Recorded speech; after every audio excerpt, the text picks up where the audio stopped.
Le vice-président de Donald Trump choisit Saint-Augustin comme saint patron. Question de Dreher à J.D. Vance. Pourquoi le catholicisme? Pourquoi maintenant? Réponse de Vance. Au fil du temps, j'ai été convaincu que le catholicisme était vrai. J'ai été élevé dans la foi chrétienne, mais je n'ai jamais eu d'attachement très fort à une quelconque confession et je n'ai jamais été baptisé. Lorsque je me suis davantage intéressé à la foi, j'ai commencé à partir de zéro et j'ai cherché l'église qui m'attirait le plus intellectuellement.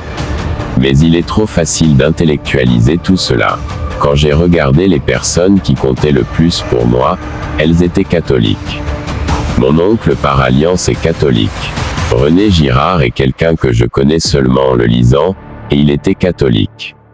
Je lis et j'étudie sur ce sujet depuis 3 ans, voire plus. Il était temps. Cela aurait probablement eu lieu plus tôt si la crise des abus sexuels, ou sa version la plus récente, n'avait pas fait les gros titres. Cela m'a obligé à considérer l'Église comme une institution divine et humaine, et à comprendre ce que cela signifierait pour mon fils de 2 ans.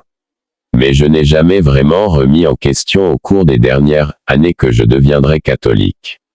Question de Dreher. Vous avez choisi Saint-Augustin comme saint patron. Pourquoi? Réponse de Vance. Il y a 2 raisons. D'abord, j'ai été très ému par les confessions. Je les ai probablement lues en morceaux 2 fois au cours des 15 dernières années. Il y a un chapitre de la Cité de Dieu qui est incroyablement pertinent maintenant que je réfléchis à la politique. Il y a une façon dont saint Augustin est un défenseur incroyablement puissant des choses auxquelles l'Église croit.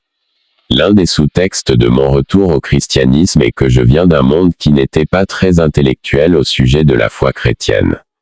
Je passe beaucoup de temps ces jours-ci parmi beaucoup d'intellectuels qui ne sont pas chrétiens. Saint Augustin m'a donné une façon de comprendre la foi chrétienne d'une manière très intellectuelle. J'ai aussi traversé une phase athée et en colère. Ayant passé une grande partie de sa vie à croire au mensonge selon lequel il fallait être stupide pour être chrétien, Saint Augustin a vraiment démontré de manière émouvante que ce n'était pas vrai.